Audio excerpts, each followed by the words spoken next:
আসসালামু আলাইকুম। Hello viewers, কেমন আছেন সবাই? আজকে খিচুড়ি রান্না করব। এর জন্য যা যা উপকরণ নিয়েছি, উপকরণ: গরুর মাংস, চাল, ডাল, 2 রকমের ডাল। প্রথমে চাল দিয়ে নিলাম, তারপর ডাল, পেঁয়াজ, রসুন, কাঁচামরিচ, তেজপাতা, হলুদের গুঁড়া, একটু রসুন বাটা, একটু আদা বাটা। যেহেতু আমি ঝাল ঝাল গরুর মাংস রান্না করব ঝোল করে, এই জন্য আজকে পবিত্র আশুরার দিন, তাই শাশুড়ি মা বলল ভুনা খিচুড়ি রান্না করতে আর গরুর মাংস ঝাল ঝাল করে ঝোল ঝোল করতে। এখন আমি গরুর মাংস রান্না করার জন্য জিরা, মরিচ, গরম মশলা বেটে ভালোভাবে হাঁড়ি গরম করে তেল দিয়ে পেঁয়াজ কুচি সব কিছু দিয়ে মশলা কষিয়ে নিচ্ছি ভালো করে। মাংসটা চড়াই দিলাম, এরপর ভালোভাবে ভালো করে একটু নাড়াচাড়া দিয়ে কষাচ্ছি। তারপর ঢাকনা দিয়ে রেখে দিলাম। তারপর কষানো হচ্ছে, আবার নাড়াচাড়া দিলাম। তারপরে এবার আলু দিয়ে দিলাম। আলু দেওয়ার পরে নাড়াচাড়া করে আবার ঢাকনা দিয়ে দিলাম।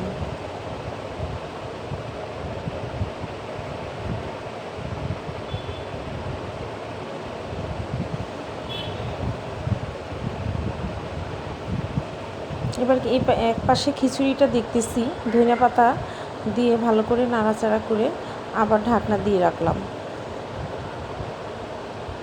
খিচুড়িটা প্রায় আমার হয়েই গেছে। এবার মাংস রান্না প্রায় শেষ। নাড়াচাড়া দিয়ে ভালো করে এবার জিরার গুঁড়া দিয়ে দিচ্ছি। জিরা এবং গরম মশলার গুঁড়া একসঙ্গে দিয়ে ঢাকনা দিয়ে দিলাম। তারপর খিচুড়িও ফাইনালি হয়ে গেল, মাংস রান্না হয়ে গেল।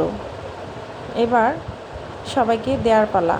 আজকে যেহেতু আশুরার দিন, পবিত্র মহরমের দিন, তাই শাশুড়ি মা বলল প্রতিবেশীদেরকে দিতে। তাই প্রতিবেশীদেরকে দিয়ে আমরা নিজেরা খাবো, সেভাবে আর কি দিচ্ছি। তো যাই হোক, প্রতিবেশীদের দিয়ে আপনার ভাইয়াকেও দিচ্ছি। ভাইয়া খেয়ে কি বলবে জানি না, কিন্তু আমার আজকের রান্নাটা কেমন হলো আপনারা লাইক, কমেন্ট, সাবস্ক্রাইবার করে দিয়েন।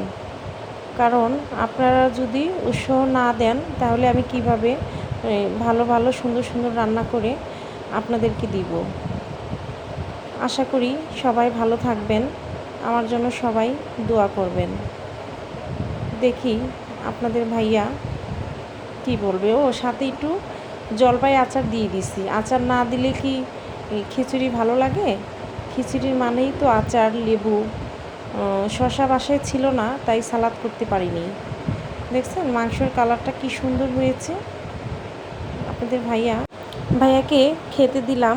খাওয়ার পরে সে কি বলবে দেখেন, কেমন হয়েছে খাবার। সে খেয়ে গরম তো এই জন্য এরকম করতেছে। ও ভালো বলেছে।